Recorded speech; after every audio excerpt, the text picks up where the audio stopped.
La vieille maison au bout de la rue des Tilleuls cachait plus que des souvenirs. Derrière ses murs craquelés et ses volets gris reposait un secret que personne ne soupçonnait. Ce secret allait bouleverser la vie de plusieurs personnes, et surtout celle de celui qui avait tout abandonné. Le soleil de juin brillait timidement sur la petite ville de Saint-Laurent-sur-Mer en 2010. Les rues pavées du centre historique étaient calmes en ce mercredi matin. Seul le bruit distant des vagues rappelait la proximité de la mer. Dans une modeste maison de pierre au toit rouge vif, habitait Marguerite Dufresne, une femme de 75, au regard doux mais déterminé. Marguerite vivait seule depuis le décès de son mari Henri 15 ans auparavant. Leurs 50 années de mariage avaient été heureuses, remplies de moments précieux et de souvenirs tendres. Ils avaient une fille unique, Marie-Claire, qui leur avait donné un petit-fils, Thomas, la prunelle de leurs yeux.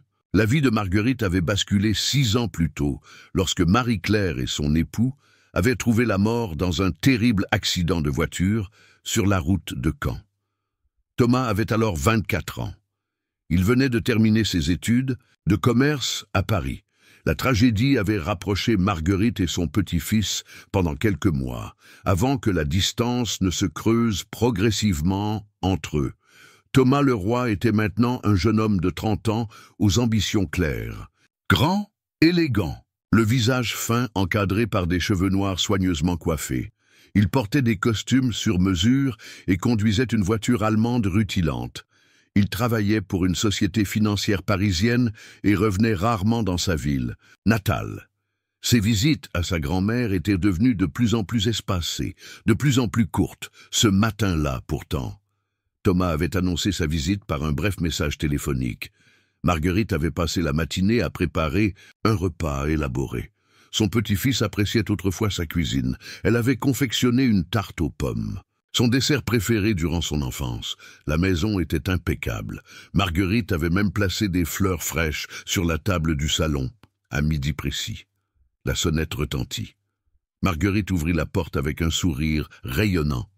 Thomas se tenait là, plus distant que jamais. Il lui fit une rapide bise sur la joue et entra dans la maison en regardant autour de lui avec une expression indéchiffrable.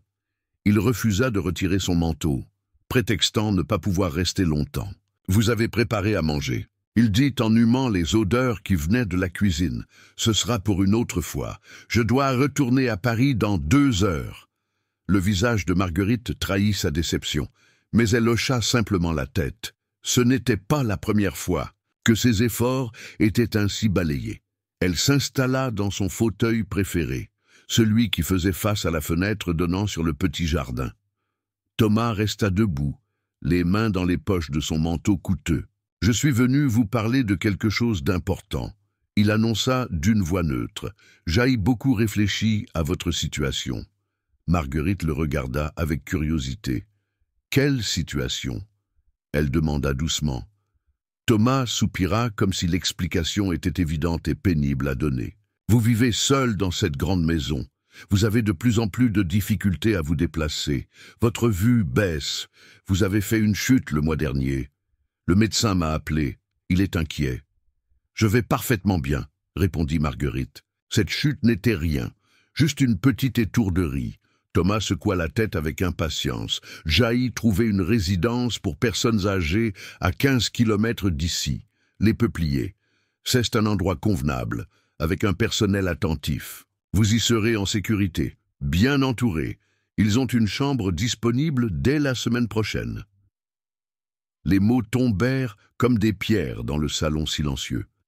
Marguerite resta immobile pendant quelques secondes, son regard fixé sur les mains de son petit-fils, ces mêmes mains qu'elle avait tenues lorsqu'il faisait ses premiers pas, quand il pleurait après s'être écorché les genoux. Ces mains qui maintenant semblaient vouloir la pousser hors de sa propre maison. « Je ne veux pas aller dans une maison de retraite. » Elle dit finalement, d'une voix calme mais ferme. « Je suis parfaitement capable de vivre seule. J'ai mes amis. Mes habitudes, mon jardin. » Thomas balaya ses objections d'un geste agacé. « Ce n'est pas raisonnable. Vous ne pouvez plus vous occuper de cette maison. Elle est trop grande, trop ancienne. Les charges sont trop élevées pour votre petite pension. J'aille. Déjà versé l'acompte pour la résidence. Tout est arrangé. Sans me consulter, questionna Marguerite. Sans me demander mon avis. Pour la première fois, une ombre de gêne passa sur le visage de Thomas. Mais elle disparut rapidement, remplacée par une expression déterminée. « C'est pour votre bien. Je n'ai pas le temps de discuter davantage. Je dois retourner à Paris. Une assistante sociale viendra demain pour organiser votre déménagement. Vous pourrez emporter quelques affaires personnelles. Le reste sera mis en vente. Ou donné. » Marguerite sentit son cœur se serrer douloureusement dans sa poitrine. Elle regarda autour d'elle. Les murs témoins de tant d'années de sa vie, les photos de famille, le vieux secrétaire qui appartenait à sa propre mère, le buffet en chêne massif qu'Henri avait restauré de ses mains. Tout cela serait dispersé, vendu à des inconnus, ou jeté comme de vulgaires déchets. Et que deviendra la maison? Elle demanda, sa voix à peine audible. Thomas évita son regard. Elle sera mise en vente, c'est plus raisonnable. L'argent servira à payer une partie de vos frais à la résidence. Marguerite comprit alors. Ce n'était pas uniquement pour sa sécurité que son petit-fils voulait la placer en maison de retraite. C'était aussi pour récupérer la valeur de la maison. Une maison dont il hériterait un jour. Cette maison appartient à notre famille depuis 3 générations, dit-elle doucement. Ton grand-père y a vécu toute sa vie, ta mère y a grandi. Toi aussi, tu y as passé une grande partie de ton enfance. Thomas consulta ostensiblement sa montre. Les sentiments n'ont pas leur place dans les décisions pratiques. Je dois partir maintenant. L'assistante sociale s'appelle Madame Moreau. Elle viendra demain à 10 heures. Soyez prête, sans un mot de plus, sans un regard en arrière. Thomas quitta la maison, laissant Marguerite seule dans son fauteuil, face à la fenêtre. Face à son jardin que les premiers rayons du soleil de juin illuminaient doucement, elle entendit la voiture démarrer et s'éloigner. Le silence qui suivit était assourdissant, plus lourd que tous les silences qu'elle avait connus dans cette maison, même après la mort de Henry, même après l'annonce du décès de sa fille et de son gendre. Marguerite resta immobile pendant longtemps. Très longtemps, jusqu'à ce que les ombres s'allongent dans le jardin, que la lumière change, que le soleil commence à décliner à l'horizon. Ce fut le carillon de la vieille horloge du salon qui l'attira de sa torpeur. 6 coups graves et profonds qui semblaient marquer non pas l'heure, mais la fin d'une époque. Marguerite se leva lentement. Ses jambes étaient raides après ces heures d'immobilité. Mais son esprit était étrangement clair, déterminé. Elle se dirigea vers le secrétaire en merisier dans le coin du salon, ouvrit le tiroir central avec une petite clé en argent qu'elle gardait toujours sur elle, en sortit une enveloppe jaunie et un autre trousseau de clés. Les 10 années qui suivirent furent marquées par un silence profond. Thomas Leroy avait effectivement placé sa grand-mère dans la résidence Les Peupliers, comme il l'avait annoncé. L'endroit était fonctionnel, mais sans âme. Les chambres étaient petites, les murs d'un blanc clinique. Les couloirs sentaient le désinfectant et les repas manquaient de saveur. La maison familiale avait été vendue 3 mois plus tard. Thomas avait engagé une agence immobilière réputée pour obtenir le meilleur prix. La transaction s'était conclue rapidement. Le nouveau propriétaire était une société anonyme basée à Caen, qui investissait dans l'immobilier ancien. Thomas visitait sa grand-mère 1 fois par trimestre. Des visites brèves et formelles où il lui demandait si elle avait besoin de quelque chose, sans jamais vraiment écouter ses réponses. Il lui apportait parfois des chocolats qu'elle ne mangeait pas, des fleurs qui fanaient dans leur vase en plastique. Marguerite avait changé. Son corps s'était voûté, son visage s'était creusé, mais ses yeux avaient gardé cette étincelle, cette lueur que Thomas ne remarquait jamais. Trop pressé de repartir, trop occupé par sa vie parisienne, par sa carrière qui prenait son envol. Thomas Leroy gravissait les échelons dans sa société financière. Il était devenu directeur adjoint du département des investissements. Son salaire avait considérablement augmenté. Il avait acheté un appartement dans le 16e arrondissement de Paris. Il fréquentait les restaurants étoilés, les boîtes de nuit sélectes. Il conduisait maintenant une voiture de sport italienne. Sa vie semblait parfaite de l'extérieur. Mais Thomas était un homme qui ne connaissait jamais la satisfaction. Toujours à la recherche de plus, de mieux, de plus grand, de plus luxueux. Il s'était lancé dans des investissements risqués, des placements spéculatifs qui promettaient des rendements exceptionnels. Pendant ce temps, à l'insu de tous, Marguerite menait une double vie, 2 fois par mois. Elle quittait discrètement la résidence Les Peupliers, Madame Moreau, l'assistante sociale qui avait organisé son placement et qui avait été touchée par son histoire, venait la chercher et la conduisait à Bayeux, une ville située à 30 km de Saint-Laurent-sur-Mer. Là, dans un quartier calme de la vieille ville, se dressait une imposante bâtisse du 19e siècle. Une ancienne demeure bourgeoise aux proportions généreuses, aux façades ornées de sculptures délicates, entourée d'un parc arboré de près d'1 hectare. Cette propriété appartenait à la famille Dufresne depuis des générations. Elle avait été léguée à Marguerite par sa tante Éléonore, une femme discrète qui avait vécu seule toute sa vie. La maison avait été fermée pendant des années, inhabitée mais parfaitement entretenue par un gardien fidèle, Monsieur Lefebvre. Thomas ignorait l'existence de cette propriété. Marguerite n'avait jamais parlé de cet héritage à quiconque, pas même à son mari Henri, pas même à sa fille Marie-Claire. C'était un secret qu'elle avait gardé, une sécurité qu'elle avait préservée, sans savoir pourquoi, comme si elle avait toujours su qu'un jour elle en aurait besoin. Après son placement forcé aux Peupliers, Marguerite avait pris une décision. Elle avait contacté Maître Dubois, le notaire de Bayeux, qui gérait les affaires de la famille depuis des décennies. Elle lui avait demandé de mettre en vente la propriété de sa tante Éléonore. Le manoir avait trouvé acquéreur en quelques mois. Une riche famille américaine cherchant une résidence secondaire en Normandie. La vente avait rapporté une somme considérable, plus de 3 millions d'euros. Un montant que Marguerite avait immédiatement réinvesti dans un projet qui lui tenait à cœur. Un projet dont personne ne connaissait l'existence, sauf Madame Moreau et Maître Dubois, à la périphérie de Saint-Laurent-sur-Mer, sur un terrain de 2 hectares, dominant la mer. Marguerite avait fait l'acquisition d'un ancien hôtel abandonné, le Grand Large, un établissement qui avait connu son heure de gloire dans les années 60, avant de péricliter lentement, de fermer ses portes au début des années 2000. Sous la direction discrète mais efficace de Marguerite, avec l'aide précieuse de Madame Moreau. Le bâtiment avait été entièrement rénové, transformé, métamorphosé. Il était devenu la résidence du phare, un lieu d'accueil pour personnes âgées d'un genre nouveau. L'architecture avait été repensée pour offrir des espaces lumineux et chaleureux, des appartements indépendants, plutôt que des chambres anonymes. Des salons confortables, une bibliothèque richement fournie, des ateliers d'artisanat, un jardin thérapeutique, une vue imprenable sur la mer. Mais le plus remarquable dans ce projet était sa philosophie. La résidence du phare accueillait en priorité des personnes âgées abandonnées par leur famille, des hommes et des femmes que leurs enfants ou petits-enfants avaient placés dans des établissements sans âme pour se débarrasser d'eux, pour récupérer leurs biens, leurs maisons, leur argent. La résidence fonctionnait selon un principe simple.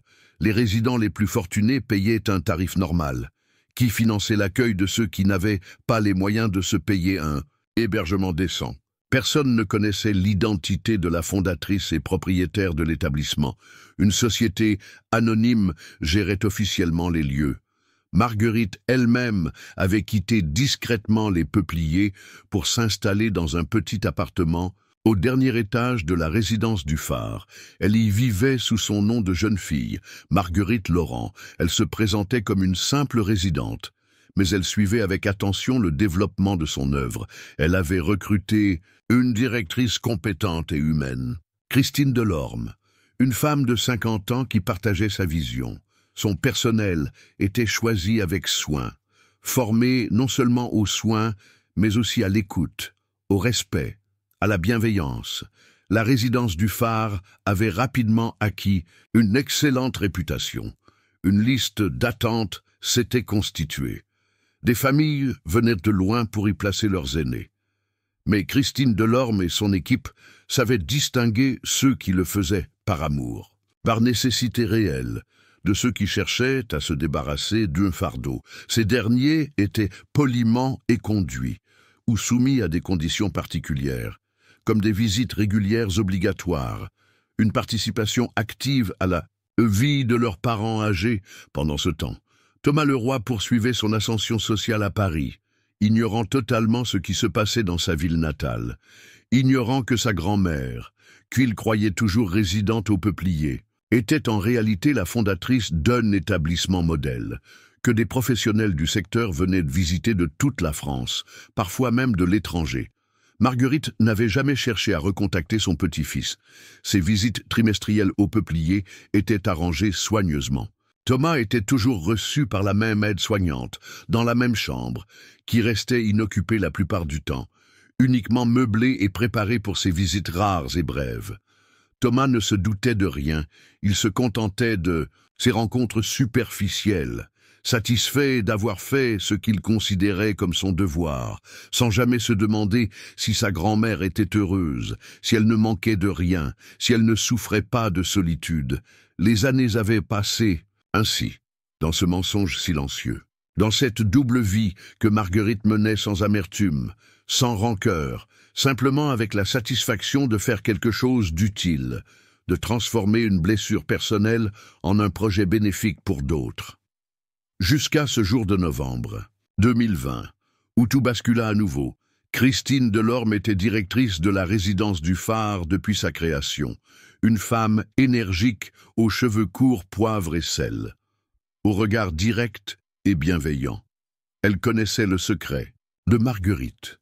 Elle était l'une des rares personnes à savoir qui était réellement cette dame discrète qui occupait l'appartement numéro 27 au dernier étage. Ce matin de novembre, Christine frappa doucement à la porte de Marguerite. Elle entra après y avoir été invitée, trouva la vieille dame assise près de la fenêtre, en train de lire un roman, comme souvent. « Bonjour Marguerite, dit Christine, et avec un sourire. J'aimerais vous parler de quelque chose d'important. » Marguerite posa son livre et invita Christine à s'asseoir dans le fauteuil face au sien. Entre elles, une petite table supportait un service à thé en porcelaine fine. Marguerite servit 2 tasses du thé encore fumant qu'elle venait de préparer. « Je vous écoute, ma chère, » dit-elle avec son calme habituel. Christine prit une profonde inspiration avant de se lancer. « Nous avons reçu une demande d'admission particulière. Un homme de 40 ans, Thomas Leroy. » Le nom fit tressaillir Marguerite. Sa main trembla légèrement. Quelques gouttes de thé se répandirent sur la nappe brodée. « Mon petit-fils, » murmura-t-elle. « Que lui est-il arrivé ?» Christine sortit un dossier de sa serviette en cuir. « Il a tout perdu. Sa situation financière est catastrophique. Il a fait des investissements risqués qui ont échoué.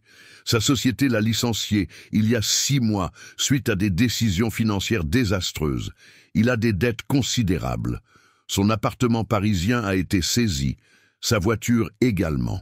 Il est revenu à Saint-Laurent-sur-Mer il y a 2 semaines. Il vivait dans un petit hôtel près de la gare, mais il n'a plus les moyens de payer sa chambre. » Marguerite écoutait en silence. Son visage ne trahissait aucune émotion particulière, mais ses yeux reflétaient une tristesse infinie. « Comment a-t-il entendu parler de notre établissement ?» demanda-t-elle finalement. « Il a été orienté par le Centre communal d'action sociale. Il a demandé un emploi ici, n'importe lequel, gardien, agent d'entretien, serveur au restaurant. Il est prêt à tout accepter. Il a dit qu'il avait entendu parler de nous comme d'un lieu exemplaire, un endroit où les gens sont traités avec dignité. » Marguerite resta silencieuse pendant un long moment, si long que Christine se demanda si elle devait répéter sa question. Puis la vieille dame se leva lentement, se dirigea vers la fenêtre qui donnait sur le parc, sur la mer au loin. « Vous savez ce que dit notre règlement concernant l'embauche de personnes ayant abandonné un parent âgé ?» dit-elle doucement, sans se retourner. Christine hocha la tête. « Oui, nous ne les employons pas, c'est la règle que vous avez établie. Mais je pensais que dans ce cas particulier, s'agissant de votre petit-fils, Marguerite l'interrompit d'un geste doux mais ferme. Les règles sont les mêmes pour tous, y compris pour ma famille, surtout pour ma famille.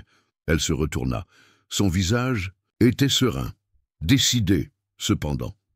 Nous avons également cette autre règle, celle qui concerne l'accueil des personnes en grande difficulté, sans distinction de leur âge, pour une période temporaire, le temps qu'elles se reconstruisent. Christine sourit légèrement. Le programme Nouveau Départ.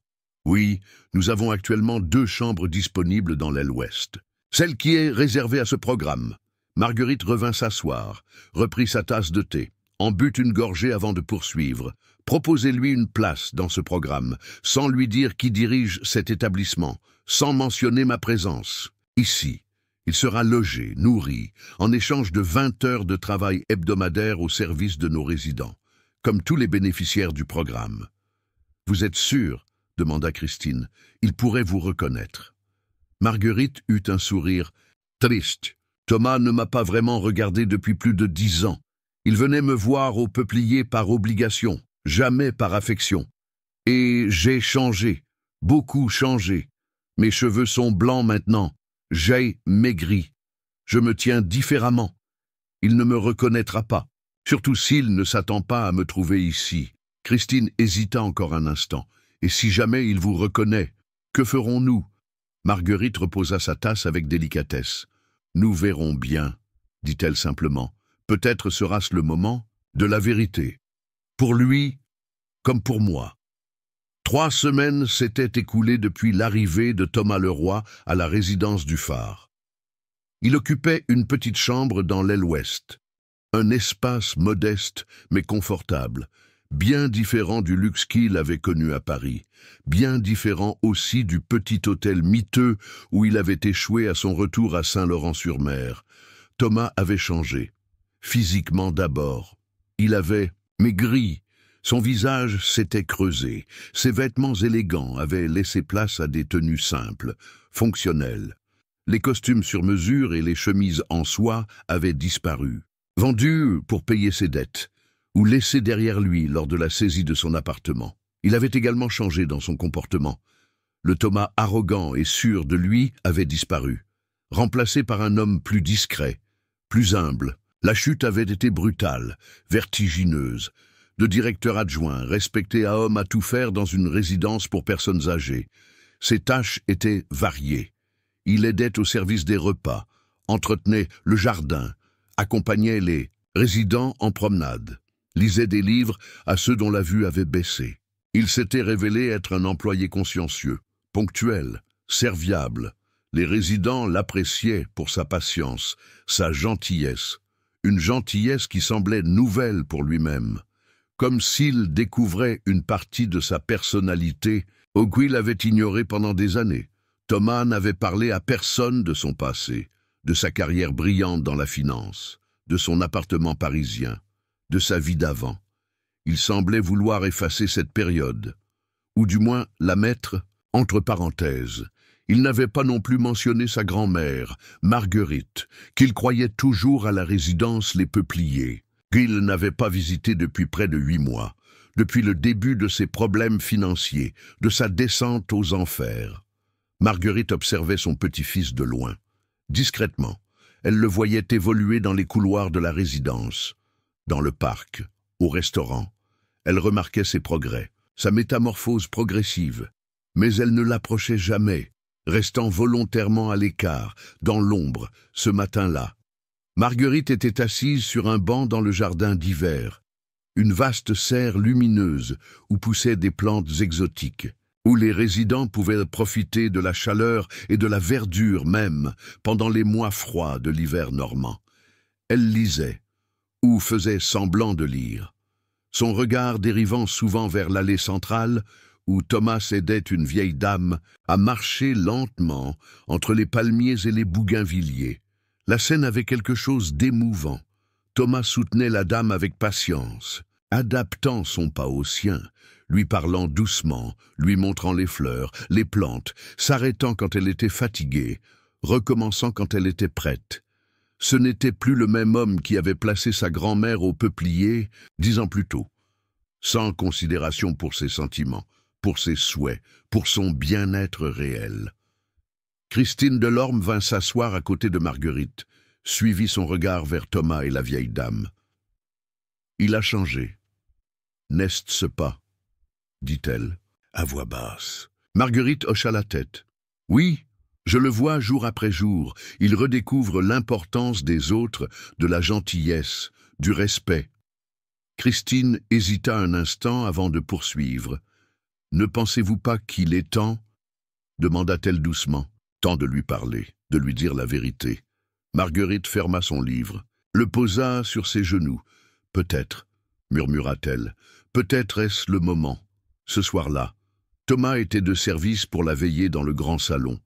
Une activité hebdomadaire où résidents et personnels se réunissaient pour partager histoire et souvenirs, pour chanter parfois, pour simplement être ensemble. Il avait aidé à disposer les fauteuils en cercle, à servir le thé et les petits gâteaux, puis il s'était assis légèrement en retrait, comme il le faisait toujours, présent mais discret. La soirée avait débuté comme d'habitude, par quelques chansons douces que les résidents connaissaient par cœur, des airs des années 50 et 60 qui ravivaient leurs souvenirs de jeunesse. Puis vint le moment des histoires. Chaque semaine, un résident différent partageait un récit personnel, un souvenir marquant, une anecdote de sa vie.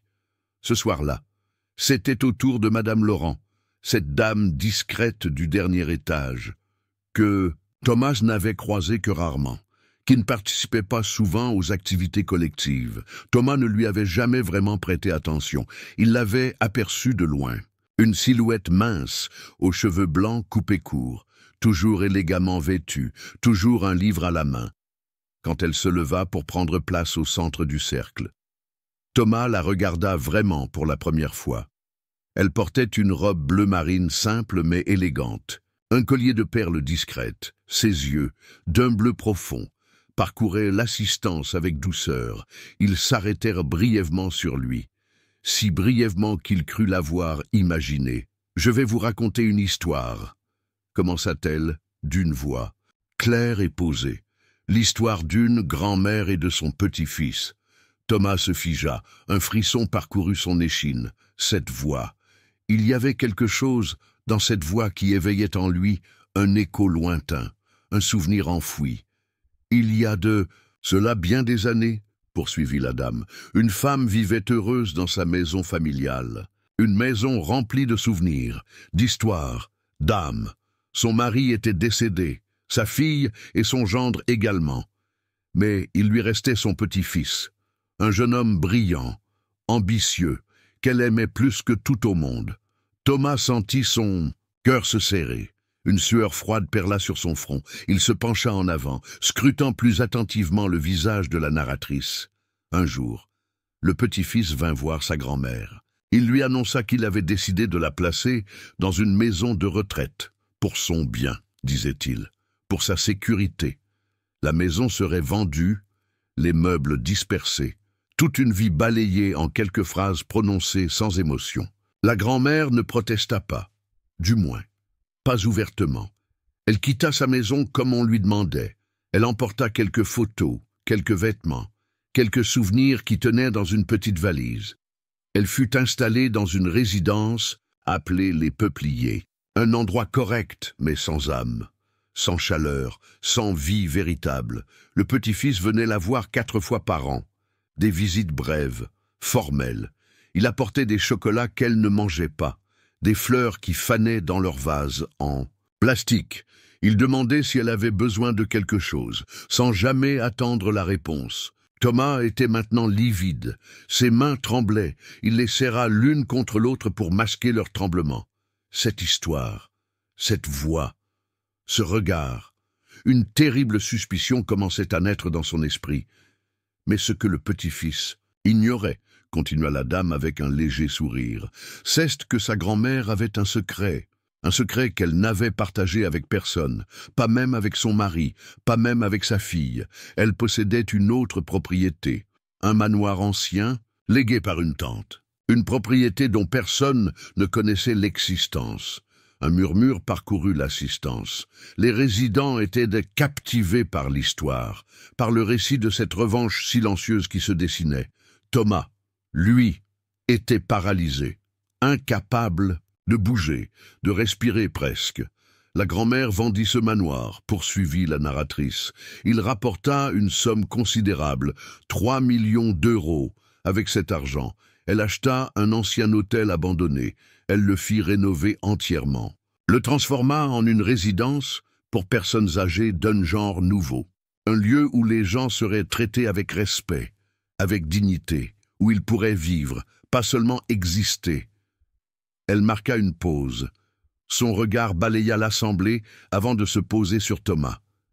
Cette fois, elle le regarda longuement, directement, sans détour. Elle appela cette résidence le phare, car elle voulait qu'elle soit un guide, une lumière dans la nuit pour ceux qui avaient été abandonnés, comme elle l'avait été.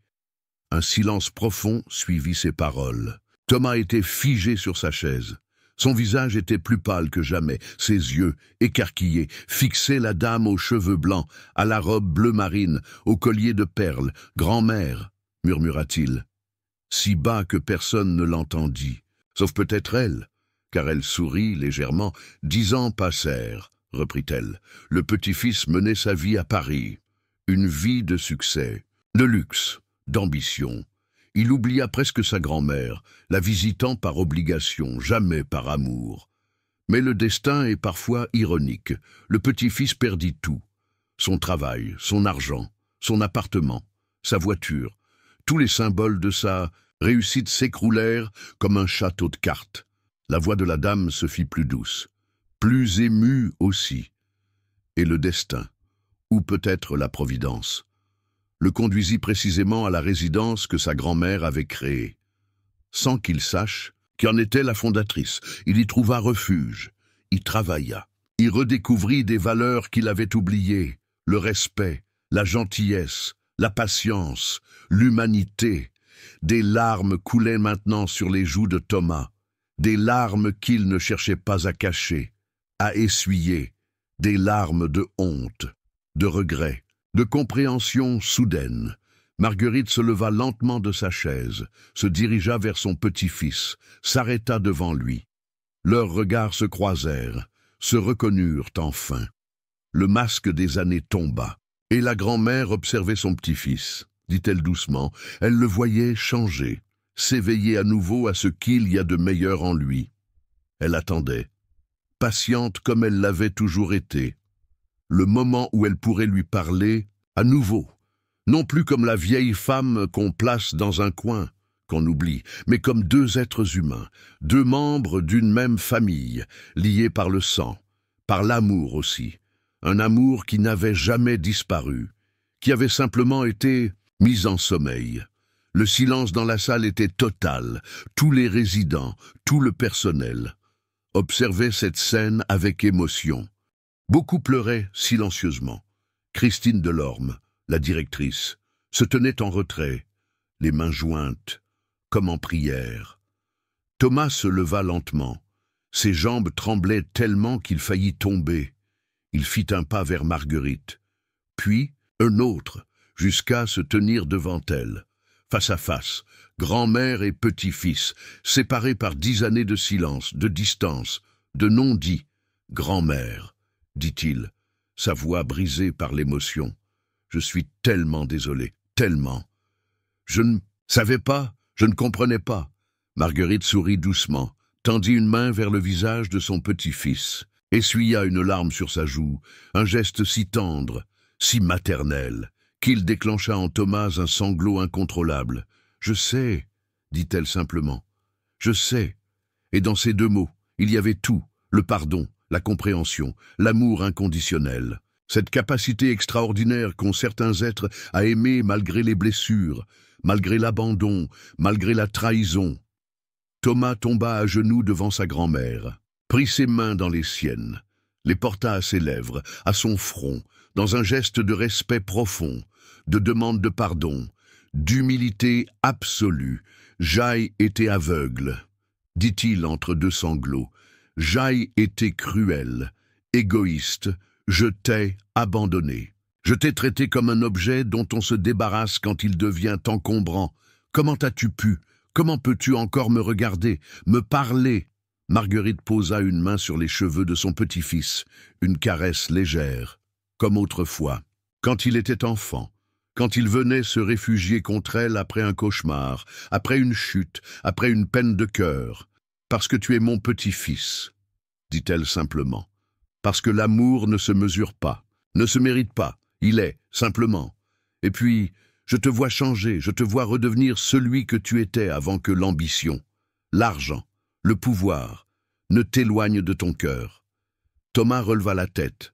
Son visage baigné de larmes reflétait une souffrance immense, mais aussi une prise de conscience, une renaissance peut-être. « Est-ce que tu pourras me pardonner un jour ?»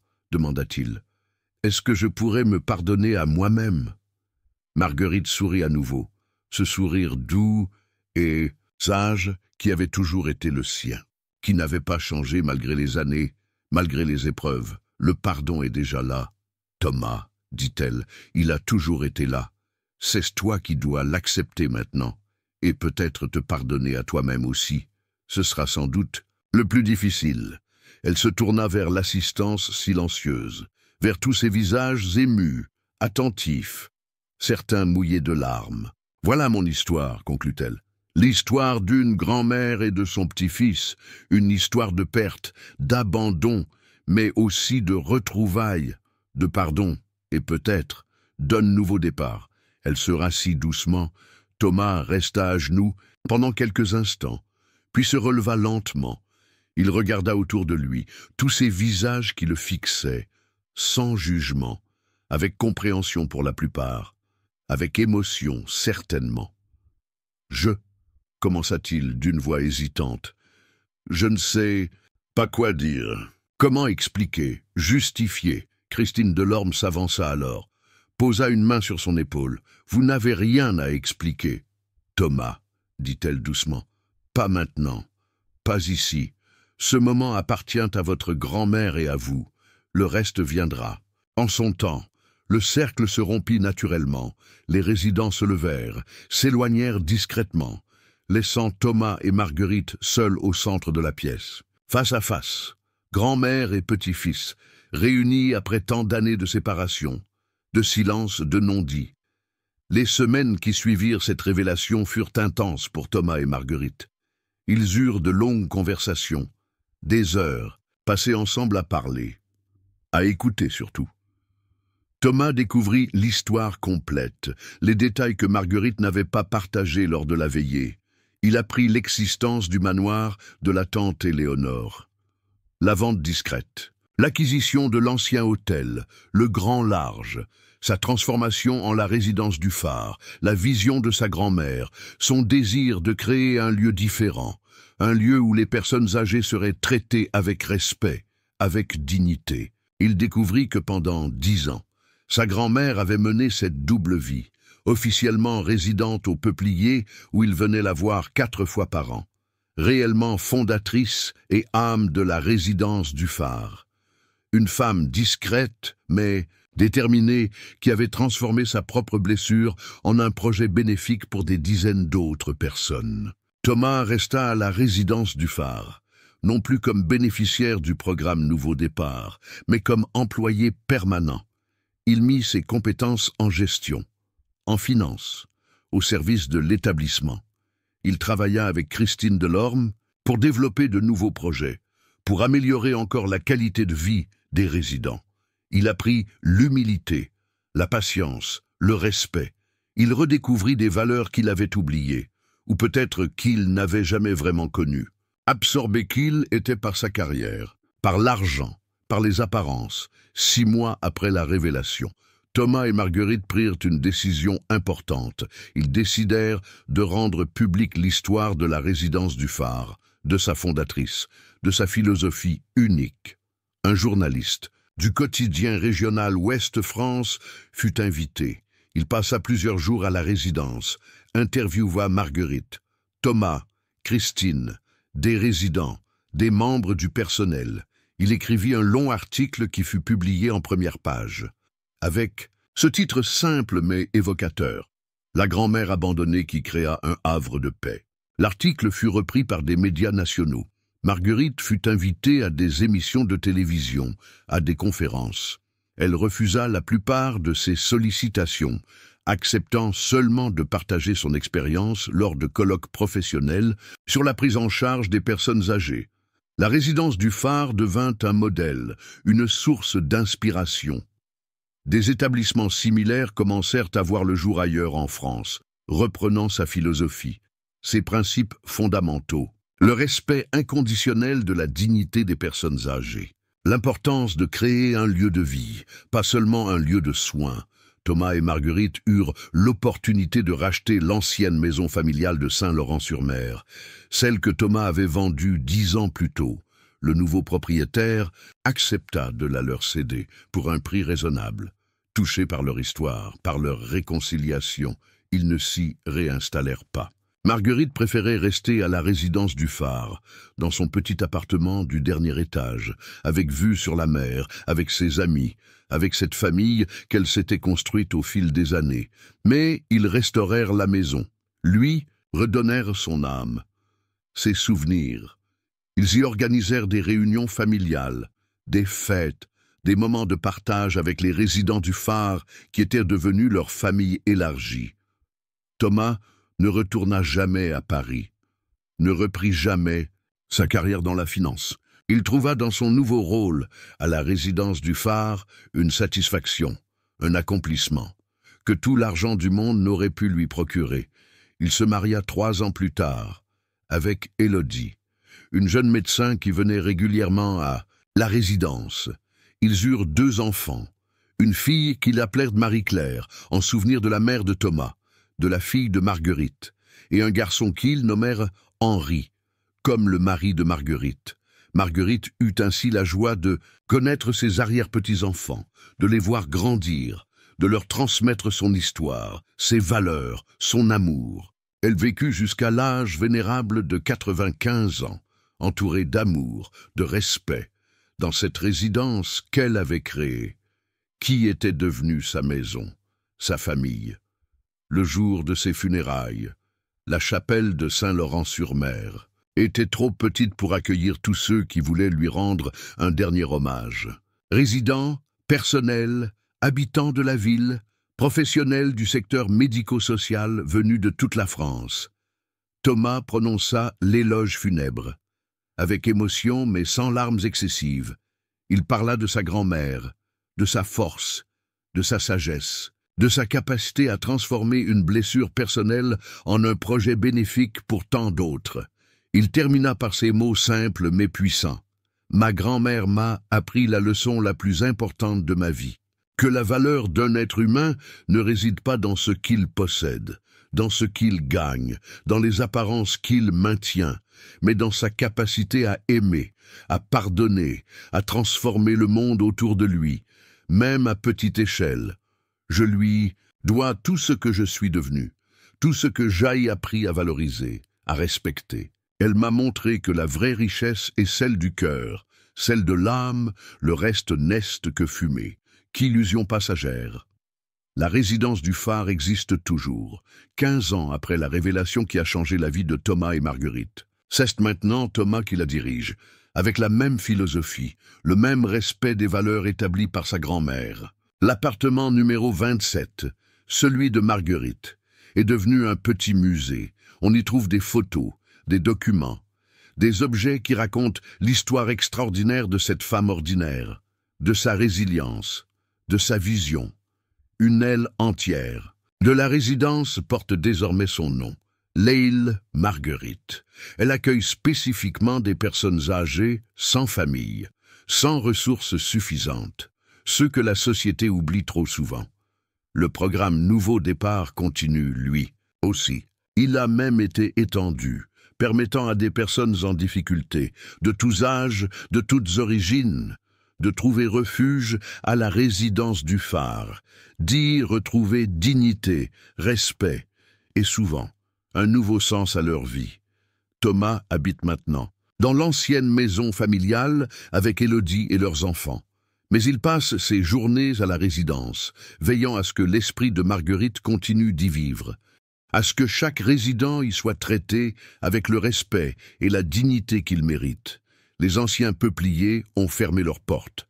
Leur approche dépassée a cédé la place à des établissements plus humains, plus respectueux, inspirés par le modèle du phare, par la vision de Marguerite. Chaque année, le jour de l'anniversaire de Marguerite, une cérémonie simple est organisée à la résidence du phare. On y lit des poèmes, on y partage des souvenirs, on y célèbre la vie de cette femme exceptionnelle qui a su transformer l'abandon en création, la blessure en guérison, pour elle-même et pour tant d'autres. Thomas participe toujours à cette cérémonie, plus âgé maintenant, les tempes grisonnantes, le regard plus sage, plus serein. Il prend la parole à chaque fois, racontant l'histoire de sa grand-mère, de leur séparation, de leur retrouvailles. Il ne cache rien de ses erreurs passées, de son aveuglement, de son égoïsme d'autrefois. Il termine invariablement par ces mots. Ma grand-mère disait souvent que la vie nous donne parfois une seconde chance, une opportunité de réparer nos erreurs, de devenir meilleurs.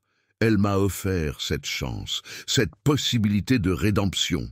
Je lui en serai éternellement reconnaissant, et j'espère que chaque jour, par mes actions, par mes choix, je me montre digne de ce cadeau inestimable qu'elle m'a fait, le cadeau du pardon, de l'amour inconditionnel, de la seconde chance. Ses enfants sont là aussi, Marie-Claire et Henri, maintenant adolescents.